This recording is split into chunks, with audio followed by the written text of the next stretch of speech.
디모데전서 2장 1절부터 보시겠습니다.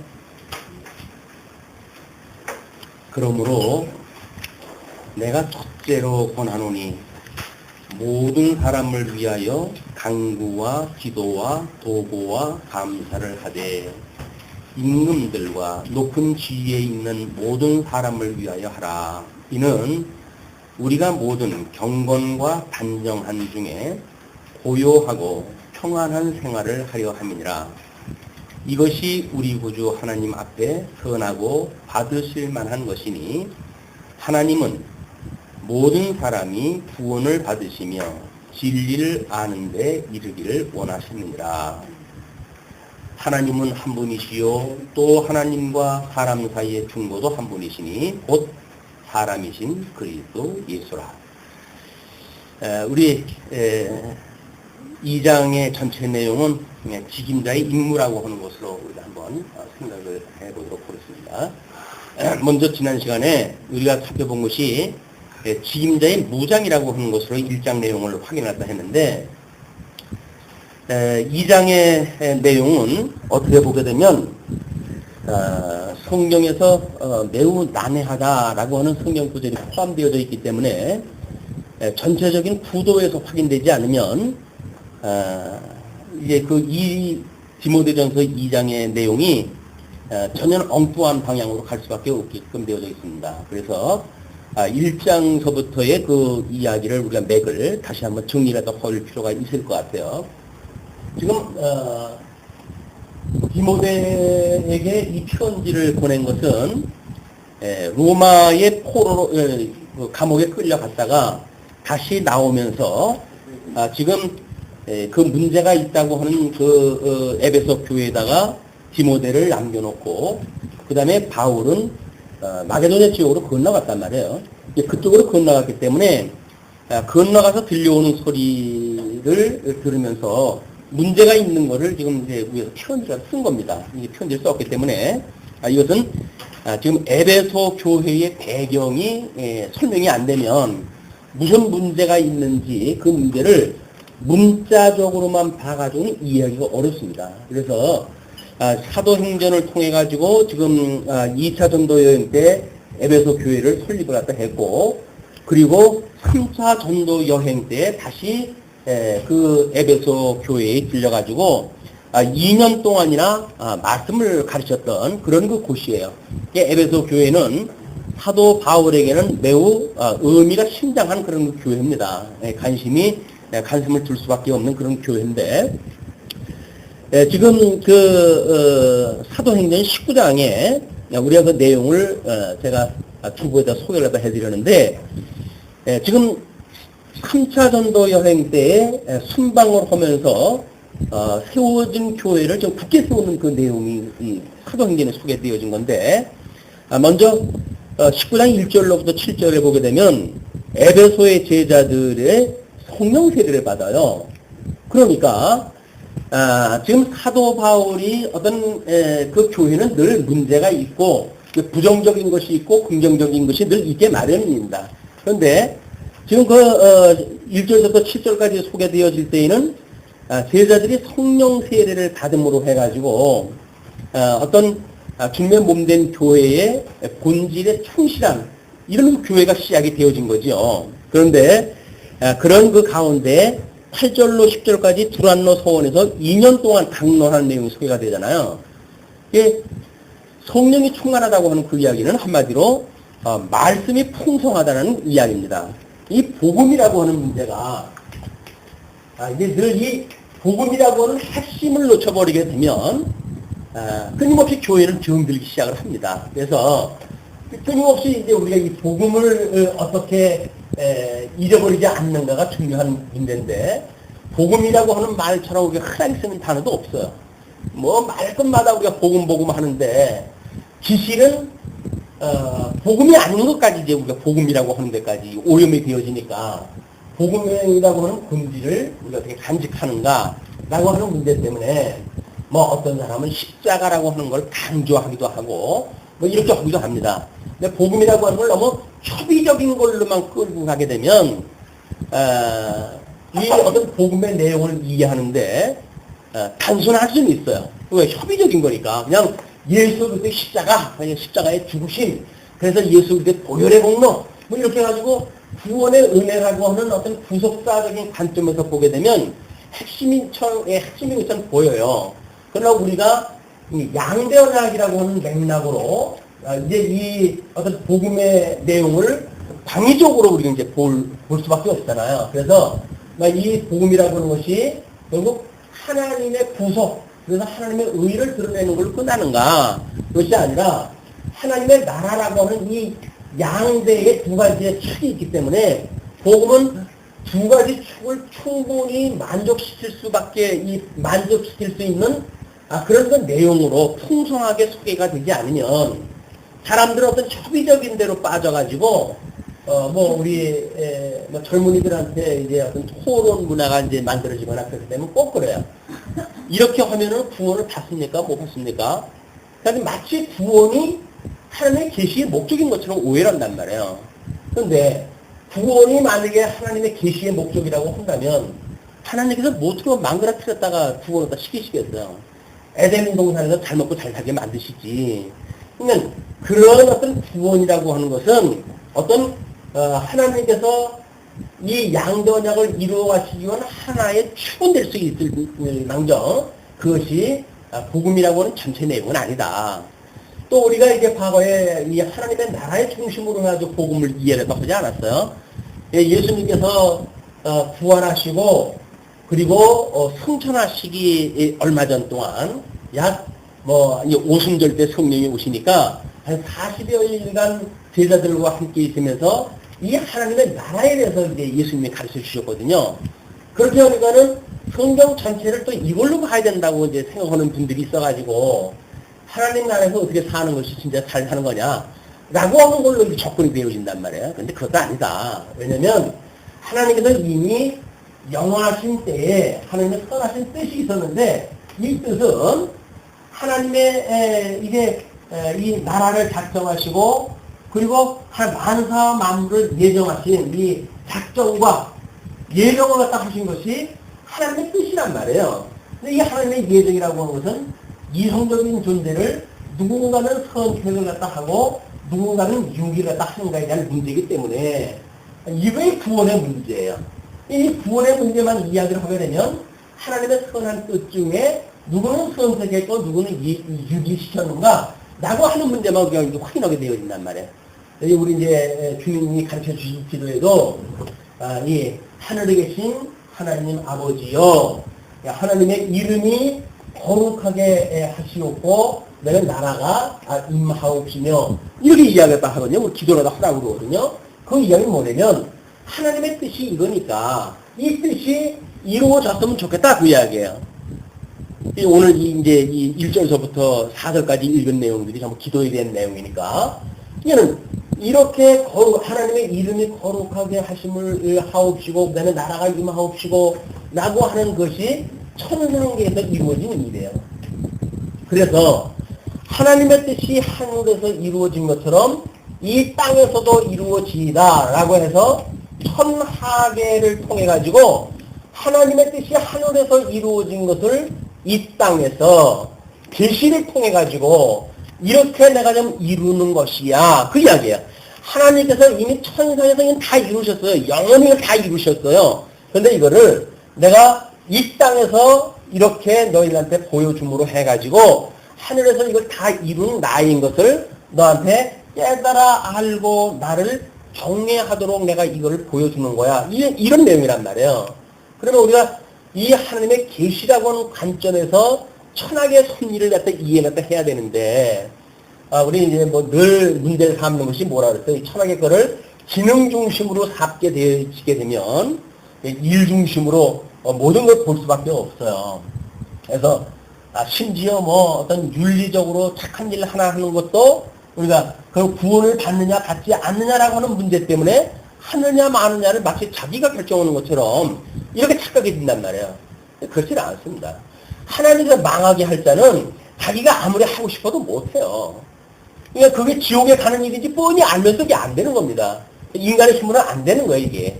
이거를 지금 하나님께서 당신의 그 능력이 어떠한지를 좀 드러내시는 일이기 때문에 하나님의 이 계시의 영광을 우리가 배우고 익히는 교회로 교회 이상을 삼은 거예요. 끊임없이 이걸 배우고 익히는 거다. 그래서 이 만사 만물을 하나님의 뜻대로 이루어가신 그 하나님이 정말 만사를 언약대로 이루어가시는 여호와이심을 우리가 깨달아 알아서 이분을 경외하는 것이 인생의 본분이라고 하는 인생 존재의 어떤 그 가치, 어떤 의미 이런 것도 우리가 깨닫는 데 있단 말이에요. 그러니까 우리가 인생을 살면서 뭘 잘하고 뭐 하나님 앞에 충성하고 하는 그것이 우리들의 목적이거나 우리들이 어떤 그런 목적 지향적인 이런 앞에다 두고 이걸 행하는 것이 아니라 하나님을 경외하는 수단으로 해가지고 이것이 열매로 맺게 되어진단 말이에요. 그것이 우리들이 이야기하고 있는 이게 윤리입니다. 기독교의 윤리라고 하는 것은 우리들이 어떤 당이 마땅히 그러해야 되기 때문에 그렇게 해야 되는 것, 이것이 우리들의 윤리가 아니라 기독교에서 말하는 윤리는 열매로 떨어지는 겁니다. 열매, 믿음의 열매, 성령의 열매, 이런 열매로 떨어지는 거예요. 그냥 하나님의 말씀을 공부하게 되면, 그래서 이 하나님의 말씀을 공부해서 이 하나님이 어떠한 분인가가 깨달아지게 되면 자연스럽게 열매를 맺으면서 살아가도록 하나님께서 해 가시는 거예요. 근데 우리는 마치 우리가 무엇을 해가지고 하나님 앞에 상급을 받거나 이렇게 하면 인간이 주인이 되어지는 어떤 세상에 살고 있다 보니까 하나님은 우리를 위한 조력자로 떨어져 버리고 말아요. 왜? 우리가 기도할 때 뭘 기도를 합니까? 웃음 아바를 기도할 거야. 세상에 있는 모든 것들 우리가 기도를 했다 하지요. 기도를 했다 할 때 뭐라고 그럽니까? 하나님께서 우리들이 살아가는 그 일을 도와달라고 이야기해요. 왜? 우리들의 그 인생에 이렇게 행복을 위해 가지고 우리가 주님께서 우리 지었다고 한다면 내가 행복하려고 한다면 뭔가 충족돼야 될 거 아니겠어요? 그러면 스스로 우리가 어떤 충족감, 이걸 만족감이라고 이렇게 이야기를 하는데 어떤 충족을 느낄 때에 이제 나한테는 부러운 것이 없어 라고 이야기했을 때 우리가 행복하다고 이야기를 하거든요. 그런데 이 충족이라고 하는 그것은 하나님이 천지를 창조하실 때 공허했었잖아요. 공허하는 것은 뭘로 채워요? 인간의 이 욕심을 갖다 뭘로 채워가지고 충족이 되어집니까? 안 되는 거예요. 우리는 하나님의 이 뜻을 깨닫게 되어지면 스스로 우리가 충족되어져서 행복한 것이 아니라 하나님께서 이미 우리의 양대 언약을 이거 복으로 주셨잖아요. 복. 이 복으로 주신 것들이 우리 여기가 하나님의 섭리에 가시는 걸 통해 가지고 성취되어졌을 때 우리는 이 성취되어진 것을 행복이라고 이렇게 이야기합니다. 복이 우리한테 이루어져 가지고 그걸 누리는 상태, 이게 행복이에요.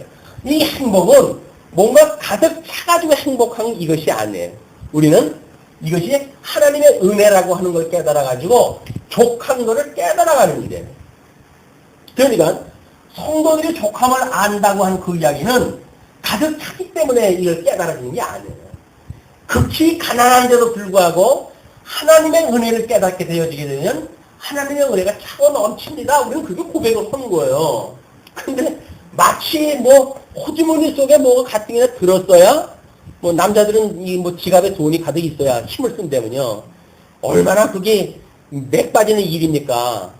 그 종이로 만든 지폐가 없어지게 되면 지가 죽고 그거 몇 장 들어놨다고 해가지고 지가 살아가지고 사는 세상이라고 한다면 이게 도대체 하나님의 사람들이 사는 세상이 아니잖아요.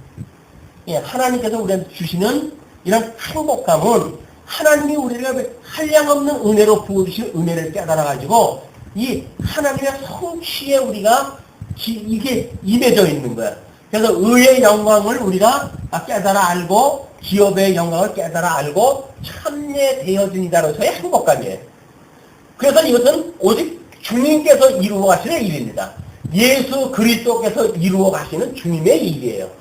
거기에 우리는 무임승차가 되어져 가지고 주님이 이렇게 해가신다고 하는 것이 성취되어진다고 하는 그것이 우리를 통해서 확인되어지니까 그래서 우리는 행복을 느끼는 거예요. 그래서 이 세상이 주는 어떤 거에 의해 가지고 족함을 아는 것이 아니라 우리는 오직 이 축제로부터 말미암는 거에 의해서 족함을 깨닫게 되어지는 거예요.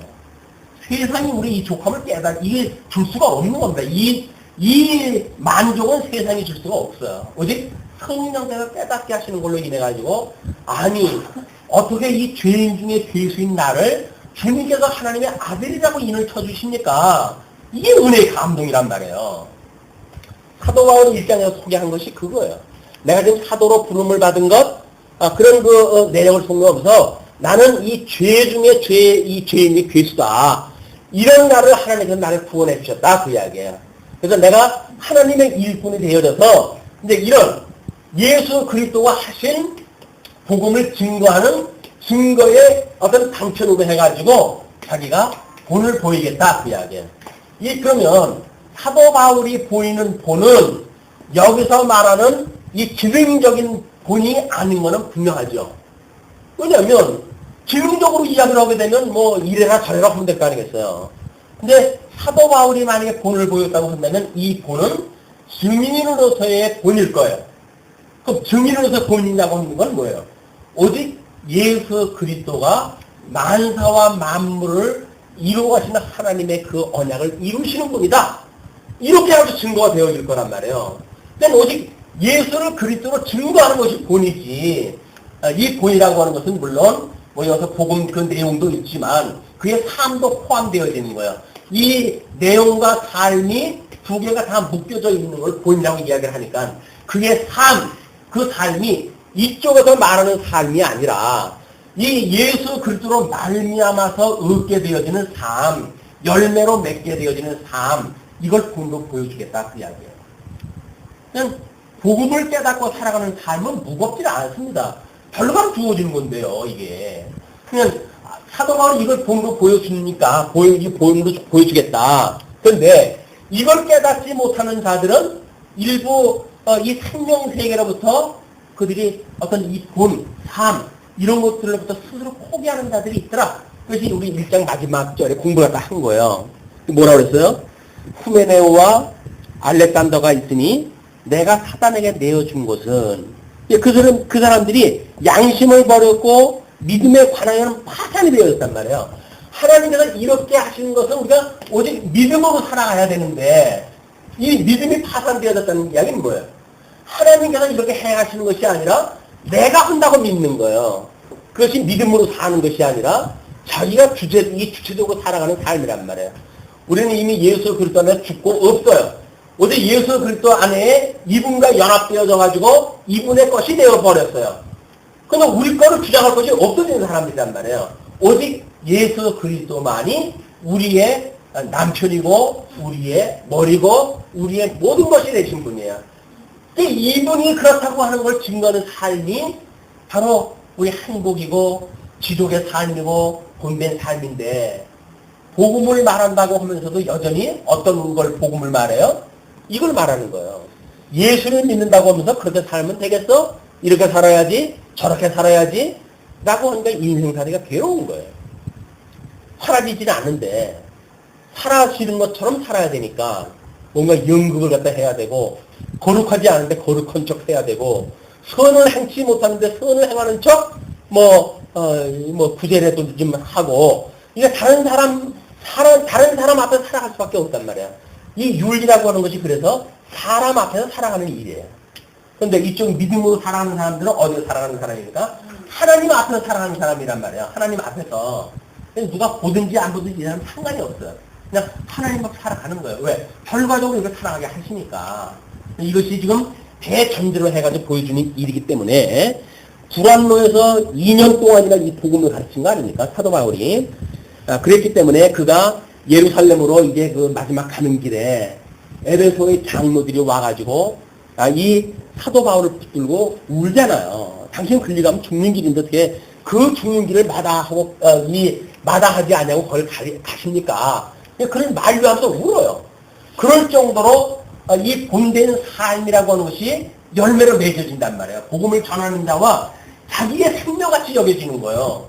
예루살렘 가면 이제 자체가 죽는데 거길 가지 마십시오. 이러면서 그 고개를 어긋대가지고 우는 그런 그 장면들은 이게 사랑의 장면인 거예요.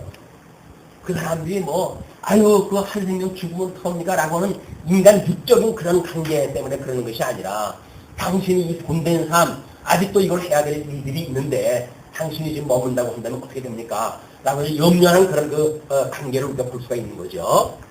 자, 그러면서 이제 에베소 교회에 이제 문제 있었던 것이 23절에서부터 41절, 사도행전 19장 23절로 41절을 보게 되면 복음 때문에 은장색 데메드리오가 소랭을 일으키잖아요.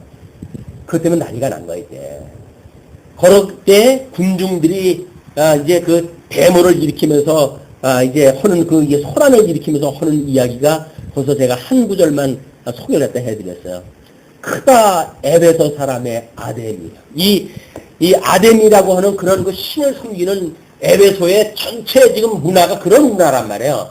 그런 문화에 복음이 떨어지니까 장사가 지금 아닌 우상을 섬기는 그 일에 장사가 안 되게끔 되어져 있어서 그 사람들이 소동을 일으키고 고소를 하고 이런 바람에 난리가 난 거 아닙니까? 그 난리가 났던 문화를 일단은 우리가 기억을 하셔야 돼요. 왜? 에베소 교회에 지금 사도 바울이 편지를 보낼 적에는 복음을 증거했던 에베소 교회에 나름대로 경제가 되어졌던 그런 상황이지만 워낙 그 에베소 교회에 연접한 그런 도시 자체가 그런 걸 쩔어 있는 동네 아니에요?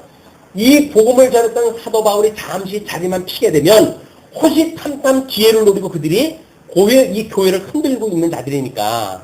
그래서 지금 이 문화라고 하는 거는 교회가 복음이 풍성해가지고 이런 것들이 배제될 수가 있죠. 경계될 수가 있죠. 그러나 이 복음이 잠시 교회를 떠나게 되면 거기에는 천연의 본능만 남는 거예요. 사단에 미혹되었던 그런 문화들만 남아 있는 거예요.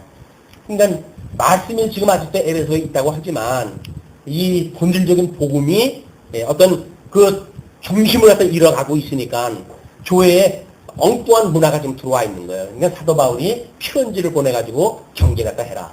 어디 복음만 증거해라. 거기서 신화와 끝없는 족보 이런 하나님의 하나님의 어떠한 분인가를 설명하는 데에 그렇게 도움이 안 되는 하나님께서는 성경을 기록을 갖다 했을 때에 만사를 언약대로 이루시는 그런 섭리에 대한 내용만 기록을 갖다 했어요.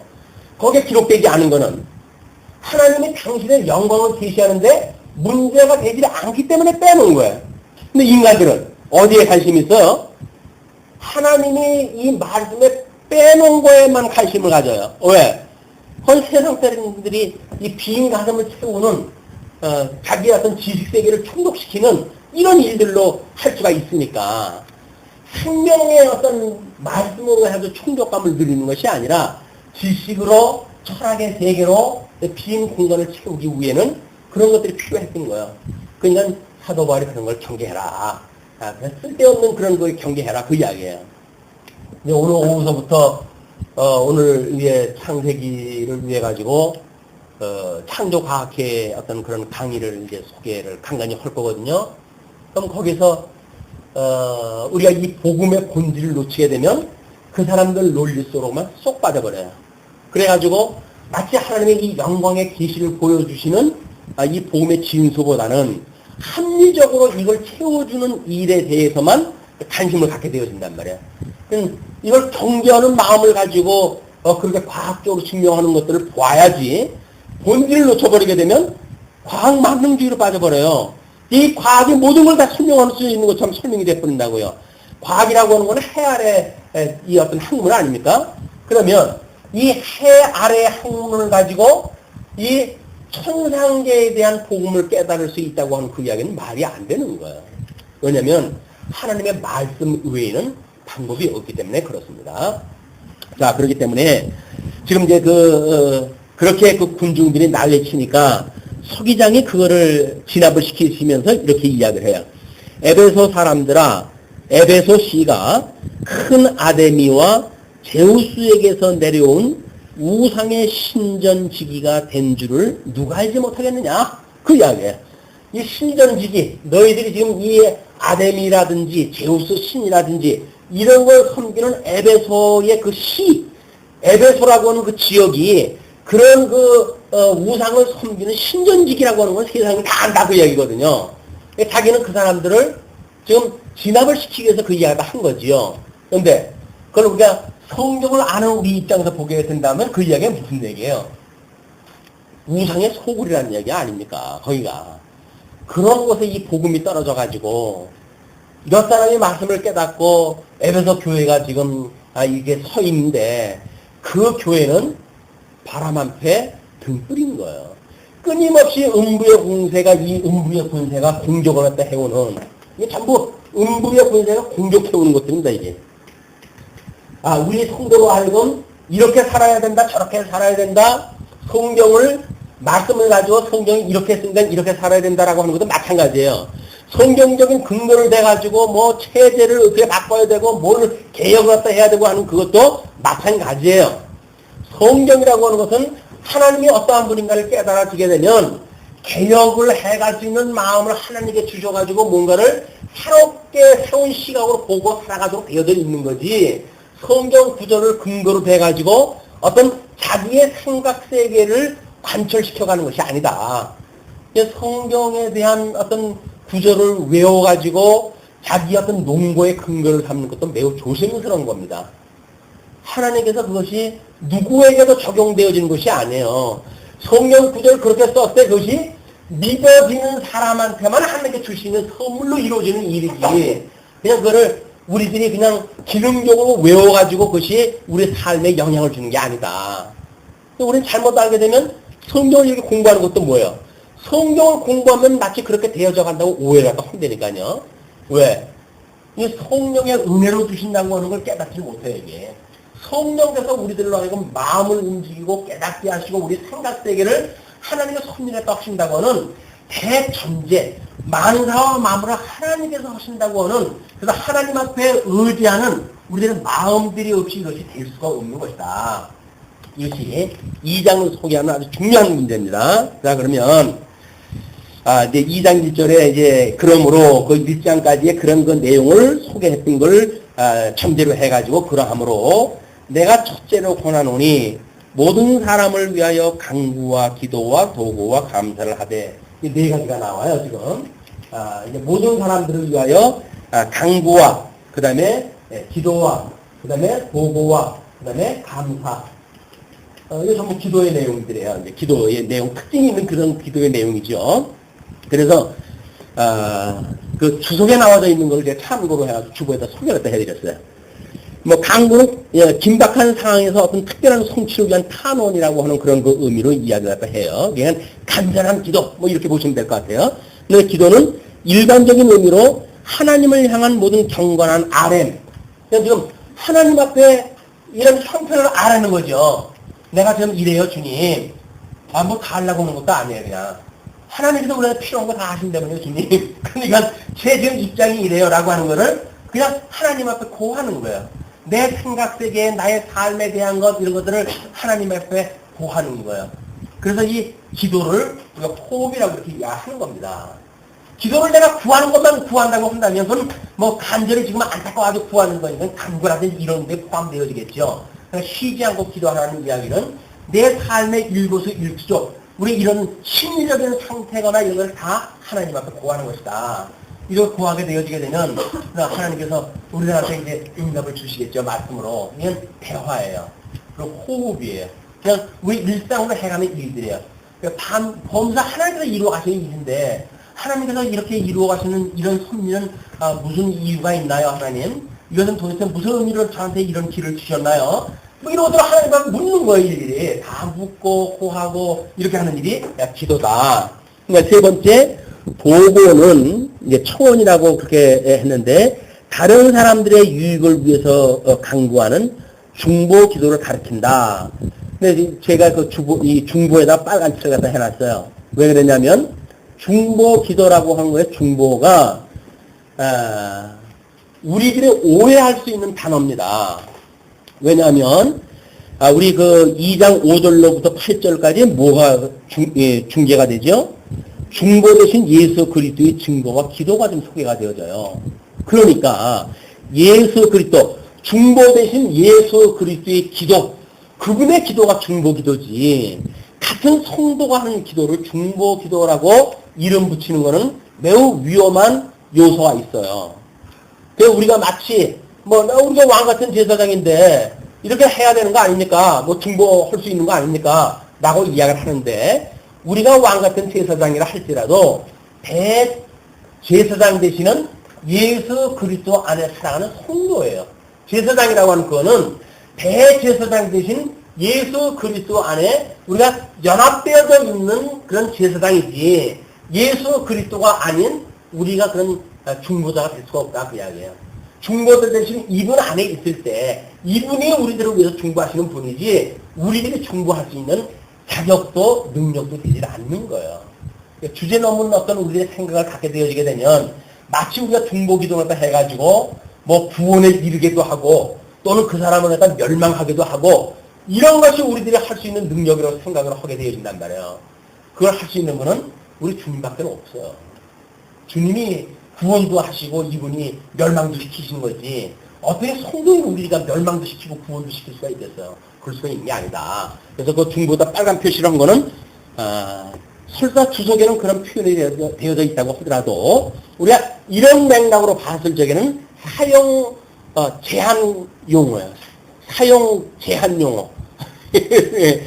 그 뜻을 충분히 알고 의역을 한 차례, 두 차례, 네 차례 해가지고 대주제가 되실 예수 그리스도까지 거슬러 올라가가지고 이분의 이름으로 되어진다고 하는 어떤 설명이 붙었을 적에 쓰면 쓸까. 보통으로는 쓰지 않는 것이 유익하다라고 하기 때문에 빨간 표시를 갖다 했으니까 지향은 쓰지 않았으면 좋겠어요. 왜? 중보자 대신 이분께서 다 하신 건데 뭘 우리가 중보자 써가지고 내가 마치 중보자 행세를 하려고 그러겠어요. 같이 그쪽으로 가게 되면 적그리스도 되는 게 10중 8구입니다. 자, 세 번째, 이제 네 번째, 감사는 과거의 하나님의 은총에 대한 감사의 기도를 뜻하는 거예요. 아까 우리가 기도라고 하는 건 뭐라 그랬어요? 우리들의 일, 뭐 이런 것들을 전부 구하는 거라 그러지 않았어요? 주님께서 이렇게 하시는 건 무슨 의미가 있나요? 무슨 뜻인가? 왜 이런 길을 주셨나요? 뭐 이런 건 뜻을 모르기 때문에 우리가 구하는 것들이 많이 있을 거란 말이에요. 그런데 이제 감사라고 하는 거는, 주님이 먼저 보내 이걸 하나님 앞에 왜 이런 길을 주셨는지 몰라가지고 하나님 앞에 기도했다 했는데, 오늘 주님께서 주신 어떤 그런 그 뜻을 제가 돌이켜보건데, 이렇게 유익한 그런 그 뜻이었네요. 하나님 감사합니다. 하는 거예요. 그러니까, 기도도 강구도 우리 기도나 감사나 우리들의 만사되어지는 일들에 대한 원인이거나 또는 결과거나 깨달았을 때 우리가 드려지는 일이다. 그냥 성도가 하나님 앞에 기도하지 못할 것이 없는 거예요. 뭐 하나님의 뜻을 알아야 기도하지 괜히 뭐 영불처럼 아무나 한다고 기도냐 라고 해가지고 우리 입을 막아놓고 이랬는데 그거는 정상적인 기도를 소개하는 방법이 아닙니다. 기도라고 하는 거는 그냥 우리 일상사를 주님의 섬겨진다고 하는 게 믿어주니까. 근데 그게 왠지는 잘 모르잖아요. 그러니까 기도 앞에 그걸 보하는 거예요. 주님, 저한테 이렇게 이쪽으로 가시게 한 이유가 뭐예요? 그렇게 주님께서 이제 우리한테 어떤 말씀을 들을 적에 깨달을 적에 그걸 통해가지고 이것이 나한테 이 일을 위하여 이걸 주시는 것이 아니겠느냐? 라고는 결단이 나올 수가 있잖아요. 그래야 하나님 앞에 감사도 나오지. 뭔 뜻인지 모르고 행해놓고 거기 주님께서 뭐 인도하셨다고 뭘로 믿어져요. 그러니까는 하나님의 감사가 나올 수가 없는 거예요. 우리 보면 범사에 감사라고 그러는데 감사가 하나님께서 이 때를 위하여 너한테 이 말씀을 듣게 하셨고 내가 여기까지 인도했던 거야. 이것을 깨달아야 하나님의 감사가 나올 거 아니겠어요. 그런데 감사는커녕 족함이 없으니까 맨날 불만이죠. 뭐 이것도 안 줬는데 뭘 감사를 했다 합니까? 뭐 저것도 안 줬는데 뭘 감사를 합니까? 이렇게 우리가 떨어져 버리면 안 된단 말이에요. 근데 우리가 이 족함을 아는 우리의 믿음의 이 단계에 가게 되면 범사, 하나님이 우리의 필요가 다 한다고 그러셨는데 오죽하면 뭘 먹을까 마실 것도 구하지 말라고 하셨을까요? 다 알아서 주시겠다는 거예요. 지난 시간에 SBS인가 거기서 약을 쓰지 않냐는 의사 단체들에 대한 뭐 그런 세미나를 소개한 것이 있어가지고 봤어요. 요즘은 약이 아니라 전부 독이라는 거예요, 그 약이. 왜냐면 사람들은 하나님을 만들어 놓으실 때에 그냥 생육하고 번성해 갈 수 있도록 비록 저주받은 곳이지만 하나 다 준비를 다 해놨다. 그냥 그런 질서만 따라가지고 살게 되면 약이 필요 없다는 거예요. 근데 약을 하나 쓰게 되면 약이 독이 되어진다. 독을 제거하기 위해서 약을 먹어야 되고 그래도 어떤 사람은 관절염 치료를 위해서 약을 먹기 시작을 했는데 그 후유증으로 해가지고 고혈압에 무슨 당뇨에 와가지고 뭐 40메달을 드신다나 그래요, 약을. 완전히 독을 먹고 사는 거예요. 그걸 갖다 시험을 갖다 했어요. 40일 동안 해가지고 시험을 갖다 했는데 약 다 끊고 그리고 살아가셔요. 우리는 이 의학계 약 팔아가지고 돈 버는 사람들의 그 수에 잘못 빠지게 되면 마치 그래야 우리가 살아간다고 생각이 든단 말이에요. 그런데 이 세상에 사는 사람들도 이거 뭔가 함정이 있는 거 아니야? 라고 만약에 의심을 가진 사람들은 그로부터 스스로 뭔가 거리를 두려고 해요. 근데 우리가 죽어서 예수 그리스도로 말미암아 생명을 얻었다고 한다면 이 세상 문화라고 하는 걸 그냥 맹목적으로 따라갈 수는 없잖아요. 이것이 예수를 믿는 사람들의 새로운 피조물들이 만들어가는 새로운 역사고 새로운 문화인 거예요. 이거를 이제 우리가 2장에서 확인하게 되어지는 겁니다. 자, 모든 사람을 위해서 하라고 하는데 그 모든 사람은 칼빈이 이야기했던 것처럼 구원하시기로 예정했던, 선택하기로 예정했던 이런 모든 사람들을 이야기하는 것이다. 그 이야기입니다. 왜냐하면 이게 교리적으로 해가지고 알미니우스 파에서는 모든 사람이라고 그러지 않느냐라고 보편 구원론을 이야기를 한단 말이에요. 누구든지 다 구원받을 수 있다고 하는 걸 이야기를 하니까 뭐 별로 중요한 용어 같지는 않지만 이걸로 해가지고 모든 사람이 구원받을 수 있다고 이야기를 하는 거니까 잘못되어져 있는 교리가 만들어지잖아요. 그게 아니다. 이미 여기서 선택하기로 예정되어 있는 사람들의 모든 사람을 이야기하는 거다. 그 이야기는. 자, 임금들과 높은 지위에 있는 모든 사람들을 위하여. 그건 물론 이쪽 사망권세 이 아래 있는 사람들이죠. 이 사람들을 위해서 하랴. 이는 우리가 이제 그걸 임금들과 높은 지위에 있는 사람을 위해서 기도하래요. 그런데 왜냐? 이는 우리가 모든 경건과 단정한 중에 고요하고 평안한 생활을 하려 합니다. 세상 권세 잡은 사람들이 이게 어떤 마음이 그냥 뭐 지금 좋은 줄 알고 있을 때라야 없는 사람들, 심지어 예수 믿는 사람들도 구박을 안 하고 살지. 이 뭐가 지도자급에 있는 이 인간들이 뭐가 비었다고 생각이 들게 되면 이걸 세계에서 전쟁을 일으키고 난리를 치니까 예수 믿는 사람들을 박해하고 어려운 일이 벌어지니까 그 인간들을 위해서 기도해라. 그게 그게 우리들을 위해서 그 사람들을 위해서 기도하는 거지 그 사람들이 위한 것이 주 목적이 아닙니다. 예, 이것이 우리 구주 앞에 하나님 앞에 선하고 받으실 만한 것이니 하나님은 모든 사람이 구원을 받으시며 진리를 아는 데 이르기를 원하시느니라. 그래서 우리 하나님께서 이 섭리를 갖다 해가실 때에 믿지 아니하는 자 중에 어떤 권세를 가진 자들 이런 자들 중에서도 예정되어진 자들이 있어요. 그 자들이 구원받은 건 우리 교회사에서 많이 드러나죠. 뭐 사도행전에서도 설명이 되어지고 하지만 그래서 그런 것이 드러나기 때문에 그 중에 그런 자들은 구원을 받기 위해서 우리가 기도를 할 필요가 있는 거죠. 자, 그러면서 이게 그 5절서부터 8절까지 중보 대신 예수 그리스도의 증거와 기도가 되어지는데 하나님은 한 분이시요 또 하나님과 사람 사이의 중보도 한 분이시니 곧 사람이신 그리스도 예수라. 그가 모든 사람을 위하여 자기를 속전으로 주셨으니 기약이 이르면 증거할 것이라. 기약이 이르면 증거할 것이라고 하는 그 내용은 뭐냐면 이렇게 때가 되어지니까 예수님께서 이 땅에 오셨고 그래가지고 또 1차 전도여행, 2차 전도여행, 3차 전도여행을 통해가지고 이것이 그때 때가 되면 증거가 되어진다 그 이야기예요. 자, 그러면서 이를 위하여 내가 전파하는 자와 사도로 세움을 입은 것은 참말이요 거짓말이 아니니 믿음과 진리 안에서 내가 이방인의 스승이 되었노라. 이방인의 스승이 되었어. 이제 여기 두 가지 중요한 것이 있습니다. 바울은 즉 유대인이에요. 그런데 불구하고 지금 어디에 사역을 갖다 해요? 이방인을 위한 사도로 지금 이 사역을 갖다 해요. 이 사도 바울의 사역이에요.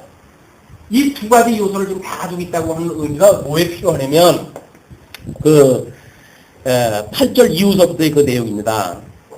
8절 이후서부터 그 내용이 뭐냐면 지금 그 8절에 일단 기도가 나와요. 그러므로 각처에서 남자들이 분노와 다툼이 없이 거룩한 손을 들어서 기도하기를 원하노라. 그 이야기는 뭐예요? 에베소 지금 각처에서 거룩한 손을 들고 기도하기를 원한다는 이야기는 뭔가 갈등이 있는 거죠.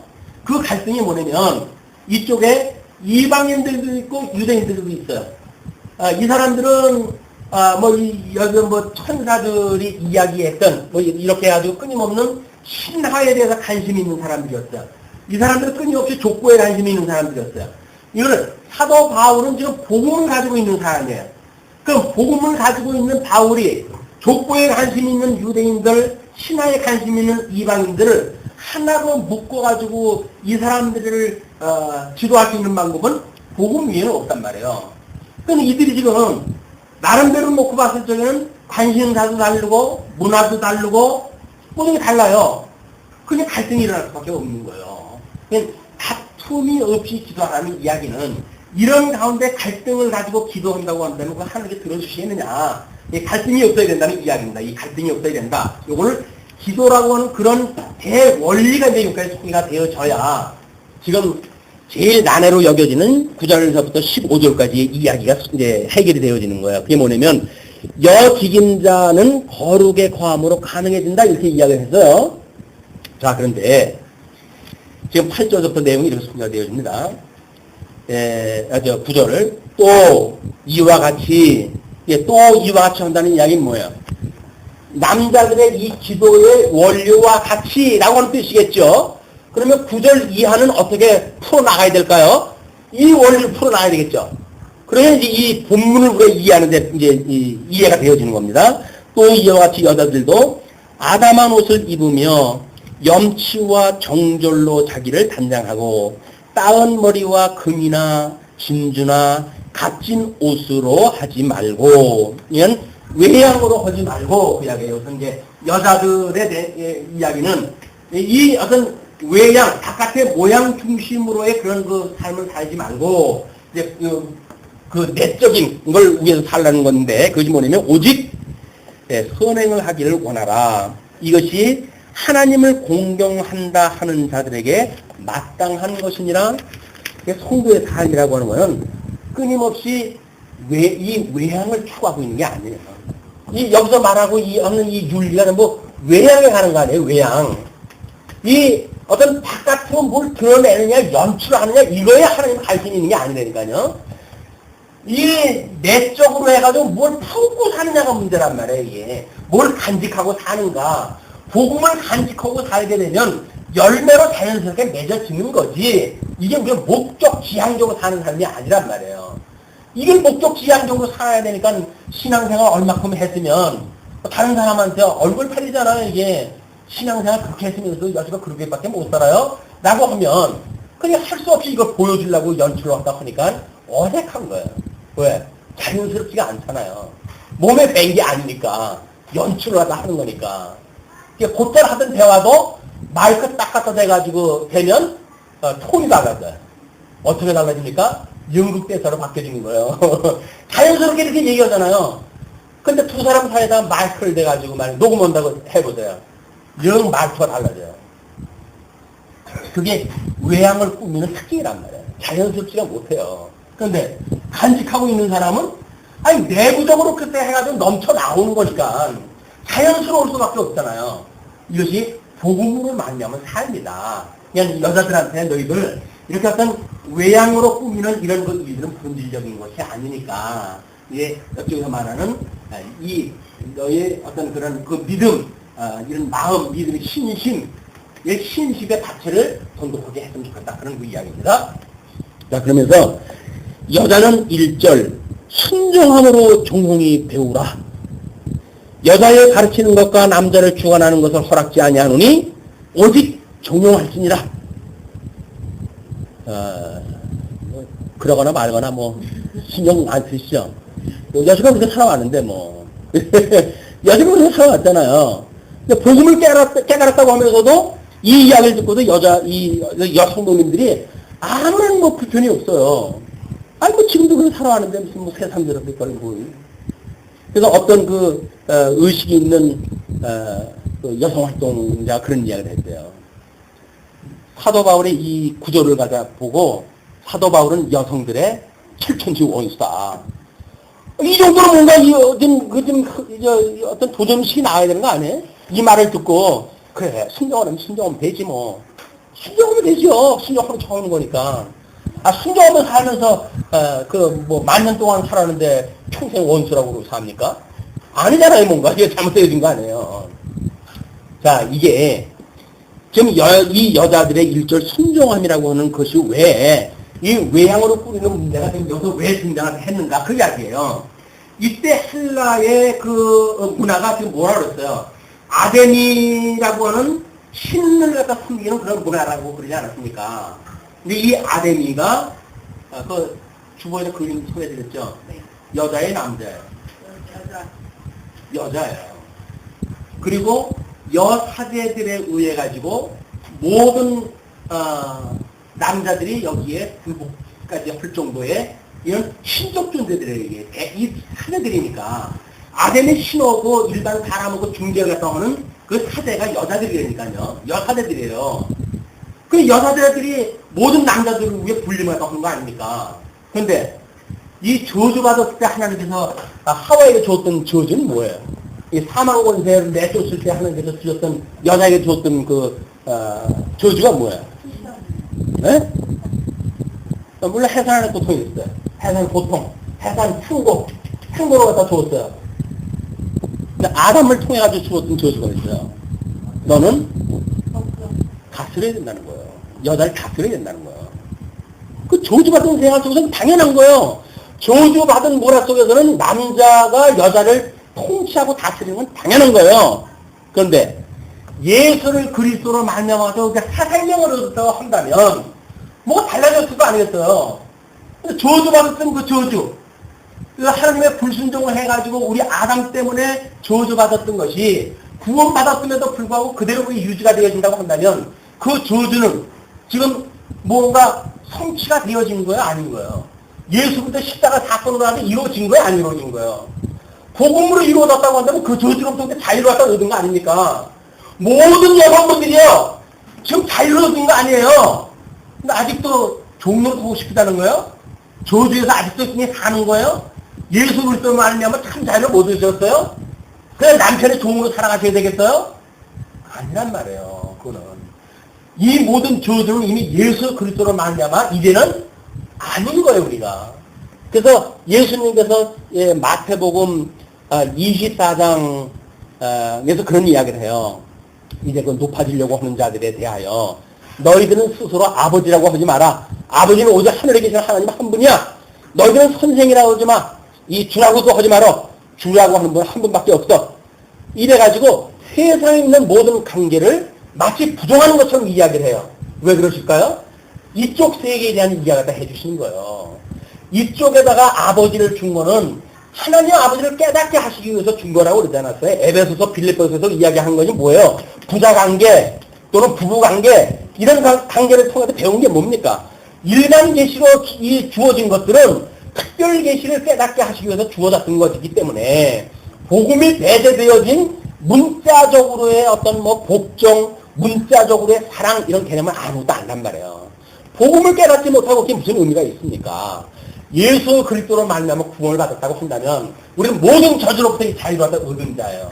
그러니까 아덴이 신전에서 이렇게 하는 자들, 이런 자들에게 있었던 일들은 마치 여사제들에 의해서 이게 되어진 거 아니에요. 복음을 깨닫지 못했다고 한다면 너희들은 복종을 할 수밖에 없어. 이 문화에 그냥 적응하면 살아갈 수밖에 없는 거예요. 그래서 너희들은 이렇게 살아가야 돼. 그 이야기예요. 복음을 모른다고 한다면 너희들은 이렇게 사는 게 마땅한 거야. 그 이야기예요. 근데 저주입니다. 저주.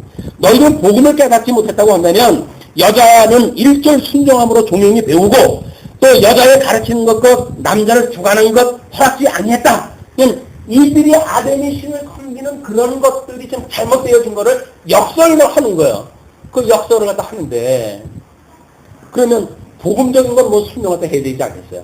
그 복음적인 게 뭡니까? 복음적인 걸 설명하는 것이 뭡니까? 15절에 이야기를 하는 거예요. 그러나라고 하는 거는 앞에 문장을 뒤집을 만한 뭐가 일이 있어야 되겠죠. 아니 앞에 1절 순종함으로 종용이 배우고 여자의 가르치는 것, 남자를 주관하는 것 허락지 아니했다. 오직 종용해라. 라고 했던 것하고 뭐 반전이 될 만해요. 그러나 라고 이야기 나올 거 아니겠습니까? 그렇죠? 그러나 그 이야기는 뭐예요? 이렇게 한 것은 복음을 모르고 아덴이 신을 섬기는 잘못되어져 있는 문화 속에 빠져져 있는 이자들이라고 한다고 했을 때 이런 거는 하나님께서 주셨던 법에도 없는 거야. 그 이야기예요. 하나님이 이런 법을 주신 적이 없다고요. 저자로 된 남자의 통치를 받도록 주었지 여자가 남자에게 굴림하도록 주어진 게 아니거든요. 근데 이 아덴이 신을 갖다 믿는 지금 에베소에는 이런 문화가 팽배해져 있으니까 이렇게 하는 건 아니야. 그 이야기예요. 그러니까 그러면 예수 믿는 사람들이 이렇게 하면 안 되는 거예요? 어떻게 되는 거예요? 질문이 만들어질 거예요? 아니겠어요? 그래서 15절에서 그 문제에 답을 찾지 못하게 되면 안 되는 거예요. 문제는 이 15절이 난제 중에 난제는 거예요. 설명이 안 돼요. 도대체 뭐냐 이게. 왜냐하면 그러나 여자들이 만일 정절로서 이 정절이라고 하는 거는 우리 9절을 읽을 때도 한번 나왔죠. 8절에 9절에 나왔죠. 염치와 정절로. 그러니까 이 정절로서 그 이야기는 그 다음에 정절로서 믿음과 사람과 거룩하게 거하면 그 태산함으로 구원을 얻으리라? 아니 구원을 얻는 것도 뭐예요? 구원받는 성도들한테 편지를 갖다 보냈으면서 그러니까는 도대체 뭐냐? 여자가 뭐 결혼을 갖다 해가지고 아기를 낳아야 구원받는다는 얘기냐? 문자로만 나가도 이 문제가 풀리질 않는 거예요. 그러니까 재미나게도 디모데전서가 기록되어진 지 2000년이 지나왔는데 지금도 난제 중에는 안 된 거예요. 뭔 뜻인지 모르겠어요. 요한계시록 내용만 비밀이 아닙니다. 그냥 간간히 보다 보면 무슨 뜻인지 모르는 게 많아요. 이건 난제라고 이야기를 하는데. 그런데 그 밑에다 제가 친절하게 주석을 갖다 해놨어요. 여자들이 만일 정절로서 예수 그리스도의 이 복음으로 말미암아 이 사망 권세의 인데 머물러져 있지 않냐고 영생을 얻은 자로서 중생인으로서 만약에 예수 그리스도로 말미암는 이렇게 거룩해 가게 하시는 그리스도의 사역에 우리가 참여가 되어졌다고 한다면 그 이야기는 이쪽에서 받는 모든 잘못되어져 있는 문화도 배격이 되어지고 아담에게 주어졌던 모든 저주도 이제는 다 이루어졌고 여기서 참다운 승리를 이룬 성취가 되어진 실체적으로 성취되어진 내용이 소개가 되어지는 거예요. 그것이 뭐냐면 지금 하나님의 그런 구속의 섭리가 너희들이 믿어진다고 한다면 남편 되는 그리스도와 교회의 머리라는 믿음, 예수 그리스도가 이제는 우리의 머리 되는 남편이란 말이에요. 여기서 부부관계로 우리가 관계를 설명을 했을 때 눈으로 보이는 이 세계에서 준 부부의 관계는 눈에 보이는 하나님과 우리들의 관계를 이 부자 관계는 그런 눈에 보이는 이런 그 관계를 통해서 보이지 않는 하나님과 성도의 관계를 우리한테 깨닫게 해주시는 일이라지 않았어요? 부부관계는 예수 그리스도와 주님의 몸된 교회와의 관계를 설명하기 위해서 이걸 주신 관계란 말이에요. 그러니까 우리가 복음을 듣고 전 부부관계적인 어떤 복음의 의미를 깨달았다고 한다면 더 이상 이 아래의 문화가 아니라 새롭게 지음받았던 우리가 새로운 그런 세계의 문화란 말이에요. 그 문화가 지금 소개가 되어진 거예요. 그렇게 너희들이 살아가게 되어진다고 한다면 남편 되는 그리스도가 교회의 머리라는 믿음과 아내인 몸된 교회의 지체의식의 사랑과 그래서 믿음이라고 하는 것이 이 세계 이렇게 양변학을 이루어 가시는 우리 하나님 또 이걸 이루시는 예수 그리스도 이분으로 만나면 복음을 가지고 있었을 때 비로소 우리는 믿음과 사랑이라고 하는 모든 걸 포용할 수가 있게 되어지는 거예요. 그래서 그 사랑과 지체의 사랑과 그리고 자녀를 양육하듯 복음을 전하는 거룩함에 거하는 해산의 수고로 앞에 모든 교훈에서 제외가 된다. 모든 이 앞에서 종용해라, 뭐 가르치지 마라 이렇게 이야기했던 이때 문화를 두고 이야기했던 거나 아담의 저주로 인해 가지고 주어졌던 일이나 이런 것들 모든 것에서 너희는 구원을 받은 거다 그 이야기예요. 이로부터 구원을 받는 거예요. 우리들의 구원은 여기에 이 저주받는 것로부터 구원이에요. 그러니까 이쪽에 지금 우리가 어떤 직임자가 되어진다고 한다면 이런 자유를 가지지 못하고 이쪽에서 가르치면 뭐 가르치겠어요? 젊은 성도들 맨날 시달이나 시키지 뭐 이래라 저래라 하고 그렇지 않겠어요? 여자가 뭐 그래도 뭐 이런 거 하면 뭐래 이런 거나 하고 이렇게 해가지고 이 일반 사회에서 요구하는 그냥 일반 윤리 일반 문화를 그대로 따라가게 할 거라고요. 지도자가 그렇게 무장하면 안 되죠. 지도자가 복음으로 무장이 되어졌다는 이야기는 적어도 이런 원리를 가지고 복음을 선포할 수가 있어야 자기가 얻었던 자유를 다른 사람도 자유를 가서 누려야 될 거 아니겠습니까? 자기는 자유를 누리고 다른 사람은 자유를 가서 누리는 걸 눈치어서 못 봐. 어떻게든 실사를 가서 시켜야 돼. 그래가지고 자기의 하신을 담고 이렇게 하는 거는 옳은 복음을 선포하는 방법이 아니다. 직임자의 자세가 그럴 수는 없는 거예요. 지금 2장의 우리의 주제가 뭐예요? 제목이? 예, 직임자의 임무예요. 임무. 우리가 맡은 임무가 이거를 본을 보이고 그래서 이 복음을 증거하는 삶으로 살아가는 거란 말이에요. 그러면 우리가 이 사도 바울, 예수님이 와가지고 이뤘던 그런 복음 내 내용인데 사도 바울이 그 복음을 본을 보였어요. 그 이야기는 뭐예요? 예수님을 그대로 따라했다는 이야기가 아닙니다. 예수님이 이렇게 이루셨어요. 라고 하는 것이 믿어지는 믿음으로 열매가 맺어진 이런 삶을 통해 가지고 내가 맺어가는 것이 아니라 그리스도께서 맺어지는 열매야 라고 하는 걸 본을 보여가지고 이런 직임자의 임무를 갖다 해야 된다. 그래야 무슨 내용인지 아시겠죠? 난행부절은 난행부절이에요. 난행부절인데 이렇게 자연인으로부터 또 자연인이 가지고 있는 문화로부터 구원을 받는 것. 그래서 끊임없이 사랑과 믿음을 가지고 해산하는 고통, 복음을 증거하며 당하는 말할 수 없는 고난, 비하의 신분을 살아가는 그런 아픔, 입에는 달았던 말씀이 속에서 쓴 이런 우리들의 말씀의 열매, 이런 것들에 의해 가지고 모든 저주로부터 우리는 구원을 받는 거예요.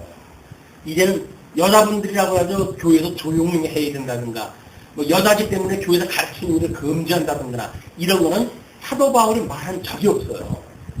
오늘 사도행전에서 뭐 우리 각 주에 소개해드렸지만 여자 사역자들이 일하는 일이 많이 있잖아요. 복음을 증거하기도 하고 때로는 가르치기도 하고 때로는 뭐 예언을 갖다 한 사람들도 있고 많이 있잖아요. 그렇게 한 거예요. 오해가 될 만도 한 것은 뭐 고린도전서에도 여자한테는 조용히 하라고 그랬으니까 또 잠잠하라 이렇게 이야기를 했으니까 마치 뭔가 이렇게 중복되어지는 것 같고 일치되어지는 이야기를 한 것 같잖아요. 그러면 고린도에도 마찬가지가 아닌 거예요. 고린도 교회의 특수한 문화 때문에 여자들이 이상한 어떤 그런 일을 갖다 해가지고 신비주의적인 데 빠져버리니까 그런 거로부터 경계시키기 위해서 잠잠하라 한 것이지 마치 여자가 남녀의 어떤 그런 차이를 사도 바울이 이야기한 것이 아니다. 남전여비 사상은 사도 바울의 사상이 아닙니다. 지금도 교회에서 남전여비를 주장한다고 한다면 그거는 사도 바울의 복음에서 벗어난 거예요. 여기까지는 하죠. 그 이상 지금 시험 들지도 모르니까. 이것이야.